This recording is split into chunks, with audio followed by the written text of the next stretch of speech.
The name Byzantine Empire became only many years after the end of this great empire established by historians. According to contemporary witness reports, the residents of the Byzantine Empire continued to be called the Romans. They spoke the Latin language. The capital of the Byzantine Empire was Constantinople, today's Istanbul, which got its name from the Roman Emperor Constantine the Great. The Byzantine Empire came into being with the division of the Roman Empire in the late antiquity in AD 395. At this point, it was the Eastern Roman Empire. But the Byzantine Empire still existed until the 15th century AD, and suddenly ceased to exist after the conquest in 1453 AD. How could a direct successor state of the Roman Empire exist for so long? And the second question, which needs to be clarified, which circumstances led to it, that the Byzantine Empire finally fell?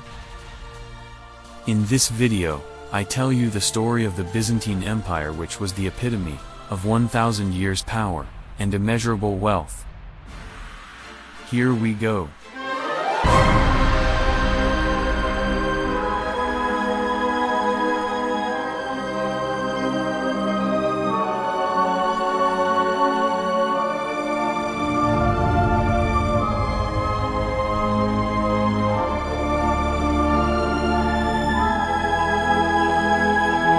The roots of the Byzantine Empire lie in Roman late antiquity.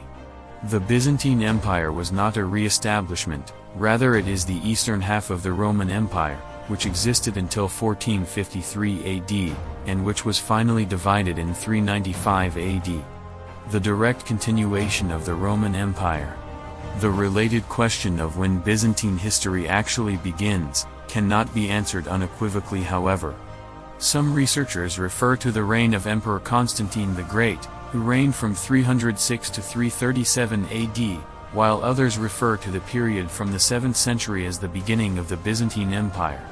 In the late 4th century AD, at the time of the beginning of the so-called migration of peoples, the eastern half of the Roman Empire was initially the target of Germanic warrior groups, such as the West and East Goths. In the Battle of Adrianople, the Eastern Roman army suffered a heavy defeat against West Goths in 378. Since the beginning of the 5th century, however, the external attacks have increasingly been directed at the militarily and financially weaker Western Roman Empire. At the same time, it sank into endless civil wars, and was slowly falling apart. In the Eastern Roman Empire, on the other hand, extensive domestic political stability was able to prove itself. In 410 AD, the city of Rome was sacked by Visigoth troops, which also had a significant shock effect on the Romans in the east. East Rome tried hard to stabilize the western half, and repeatedly intervened with money and troops. But in the end, East Rome was too busy stabilizing itself to be able to stop the decline of West Rome. The army continued to be shaped by foreign, often Germanic, mercenaries. From then on, however, the influence of the generals on politics was limited, and the emperors regained considerable freedom of action. Around the same time, the empire ended in Western Rome.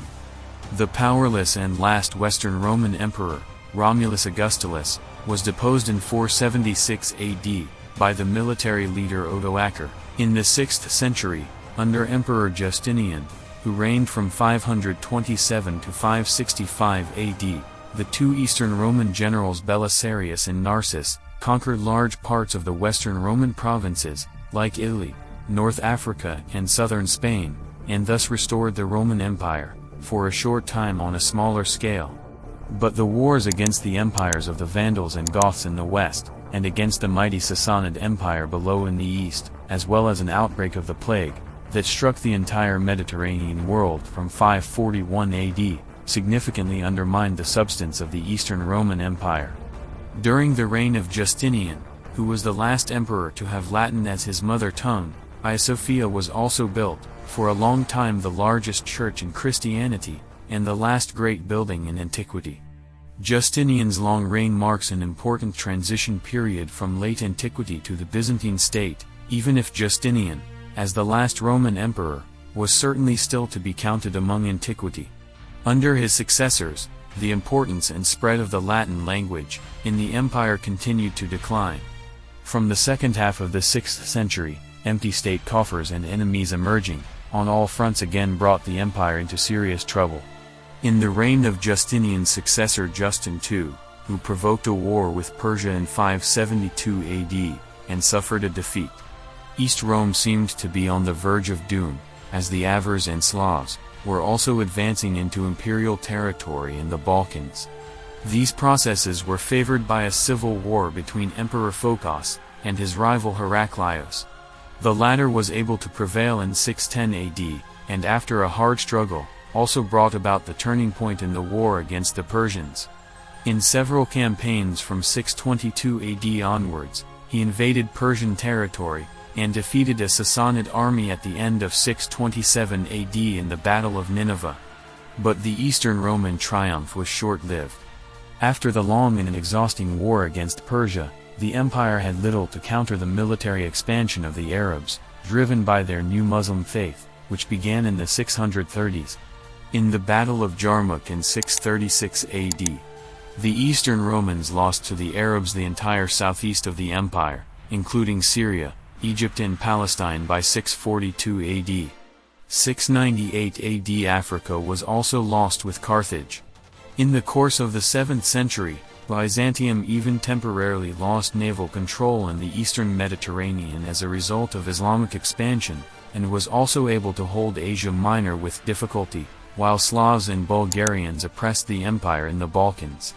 Around 700 AD, the Eastern Romans were essentially reduced to a rump state with Asia Minor, the area around the capital, some areas in Greece and Italy. The loss of Egypt in 642 AD was the hardest blow to Byzantium, as Egypt's economic output and grain had been essential to Constantinople. What the empire lost in territories, it gained in internal uniformity. In any case, the north of the empire, which remained under imperial control, achieved greater unity and greater readiness to fight. The price to be paid for survival, however, was the permanent loss of 2/3 of the empire, and most of the tax revenue. By already making Greek, which was the dominant language in the remaining territories, as the sole official language, Heraclius took an important step on the way to the Byzantine Empire of the Middle Ages. The period from the middle of the 7th to the late 8th century was largely characterized by heavy defensive battles, in which the initiative lay almost exclusively with the enemies of Byzantium. Emperor Constans II moved his residence to Syracuse, Sicily, from 661 to 668 AD, perhaps to secure naval rule against the Arabs from there, but his successors returned to the east. In 681 AD, Emperor Constantine IV Pogonatos had to recognize the newly founded Bulgarian Empire in the Balkans. Emperor Justinian II, during whose reign Byzantium went at least partially on the offensive again, was the last monarch of the Heraclean dynasty. Justinian fell victim to a conspiracy in 695 AD, and was exiled.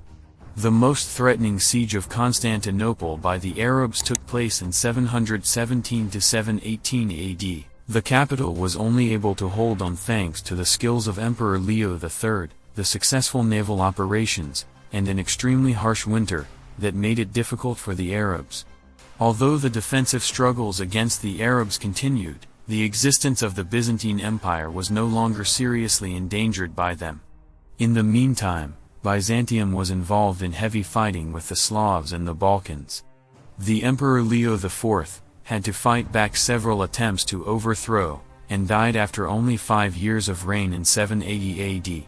In terms of foreign policy, there was little to be done in the Balkans against the Bulgarians.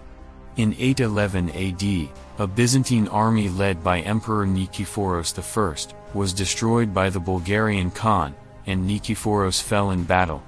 In the 9th and especially in the 10th century, some significant foreign policy successes were achieved, even if under Michael II's accession to the throne in 820 AD. Byzantium initially lost territory of Crete and Sicily, which fell to the Arabs. Under Michael III, the Bulgarians accepted Christianity, in its eastern form, with which the Byzantine culture, which was now flourishing more and more, also became the dominant culture for the Bulgarian Empire. Byzantium seemed to be on the way to regional hegemonic power again. The empire reached its peak of power under the Macedonian emperors of the 10th and early 11th centuries. One problem was that the standing army had to be replaced by partly unreliable mercenary units. Confronted only with its old enemies, such as the Abbasid Caliphate, it might have recovered, but around the same time new invaders appeared. The Normans, who conquered southern Italy, and the Seljuks, who were mainly interested in Egypt, but also raids after Asia Minor, the main recruiting area for the Byzantine army. After the defeat of Emperor Romanos IV at Manzikert against Alp Arslan, the Seljuk Sultan, most of Asia Minor was lost, among other things because internal battles for the imperial throne broke out, and no common defense against the Seljuks was established. The next century of Byzantine history was marked by the dynasty Alexios I Komnenos, who came to power in 1081 AD, and began to restore the army on the basis of a feudal system. He made significant progress against the Seljuks. His call for Western help unintentionally brought about the First Crusade, because instead of the mercenaries that the emperor had asked for, independent armies of knights came who acted independently of his orders, intended to march an army through Byzantium, to take the oath of fief. But although this submission was accepted by most of the Crusader lords, and the oath of fief was taken, they soon forgot the oath to Alexios. Furthermore, relations became increasingly hostile after the First Crusade, in the course of which there had already been those tensions. In a letter read by the Crusaders, Emperor Alexios expressly distanced himself from the Latin conquerors of the Holy Land. In view of the traditionally good and strategically important relations between the Fatimids and Byzantium, this was understandable, but also because the Byzantines were rather unfamiliar with the concept of a holy war. Manuel I tried to take back the trade privileges granted against military support in the fight against Normans and Seljuks by arresting all Venetians. Under the emperors John II Comnenus, the son of Alexios I, and his son Manuel I, succeeded in consolidating the Byzantine position in Asia Minor, and in the Balkans. Manuel I not only had to deal with the attacks of the Norman kingdom in southern Italy. In the Second Crusade he also pursued an ambitious western policy, aimed at territorial gains in Italy and Hungary. He came into conflict with Emperor Friedrich I Barbarossa. In the east he was able to achieve success against the Seljuks in 1176 AD. As a result, the Seljuks were able to expand their power to the neighboring Muslim empires. The powerful and tightly organized armed forces, with which the empire under Alexios, Johannes, and Manuel, had successfully gone on the offensive for the last time also degenerated. When the hoped-for payment failed to materialize, it came to a catastrophe. The Knights of the Fourth Crusade conquered and plundered Constantinople in 1204 AD and founded the short-lived Latin Empire. This permanently weakened Byzantine power, and widened the gap between Orthodox Greeks and Catholic Latins. After the conquest of Constantinople by the participants in the Fourth Crusade in 1204 AD, three Byzantine successor states emerged. In the Battle of Pelagonia in Macedonia in 1259 AD and, by luck, recaptured Constantinople in 1261 AD. The empire was thus restored, but large parts of its former territory were no longer under his control. Constantinople was also no longer the glamorous metropolis of yore. The number of inhabitants had shrunk considerably, and entire districts had fallen into disrepair. The Byzantine Empire was no longer the potent great power, but only a state of at most regional importance. Emperor Michael's main concern now was to secure the European property and, above all, the capital against renewed attempts at crusade from the west. While various sovereign Turkish principalities and the Ottomans established themselves in Asia Minor on the former Byzantine imperial territory, Emperor Johannes V Palaiologos was confronted with the dramatic consequences of the Great Plague pandemic, also known as the Black Death, in the years 1346 to 1353 AD, which laid the foundations of the Byzantine Empire. In addition, Byzantium fought several civil wars, the longest from 1321 to 1328 AD, between Andronikos II and his grandson Andronikos III. Palaiologos. While the Christian world of the Balkans was divided and feuded, the Ottomans established themselves in Europe from 1354 AD, and expanded into Byzantine Thrace, which they largely conquered in the 1360s. After the battle on the Amstelfeld in 1389 AD, and the defeat of the Western Crusaders at Nicopolis in 1396 AD, the situation of the Byzantium Empire seemed hopeless. However, the empire no longer had the opportunity to avert the fatal blow by the Ottomans, due to the deprivation of the necessary territorial base and resources, so that only the path of diplomacy remained. The loss of territory continued, however, since the European powers could not agree on any aid concept for the threatened Byzantium. During an Ottoman punitive expedition towards the Danube, the Serbian fortress Smederevo was destroyed in 1439 AD, and Belgrade besieged unsuccessfully in 1440 AD. Hungary, Poland, Serbia, Albania, even the Turkish Emirate Karaman in Anatolia, entered into an anti-Ottoman alliance, but with the outcome of the Battle of Varna in 1444 AD under Władysław, King of Poland, Hungary, and Croatia, and the Second Battle on the Amstelfeld in 1448 AD under the Hungarian imperial administrator Johann Hunyadi, all hopes of the Christians to protect the Byzantine Empire from an Ottoman annexation were finally dashed. On May 29, 1453, after almost 2 months of siege, the imperial capital fell to the Ottoman Sultan Mehmed II. The last Byzantine emperor Constantine XI died during the fighting for the city. The beginning and end dates of the Byzantium, 395 and 1453 AD, have long been considered the temporal limits of the Middle Ages. The fall of Byzantium was one of the turning points of world historical importance. The Byzantine Empire, which had proven to be one of the longest lived in world history, was thus politically collapsed. With him an era of more than 2,000 years came to an end. I hope you have enjoyed the video. If so, please leave a subscription and thumbs up. See you soon, your channel History Best.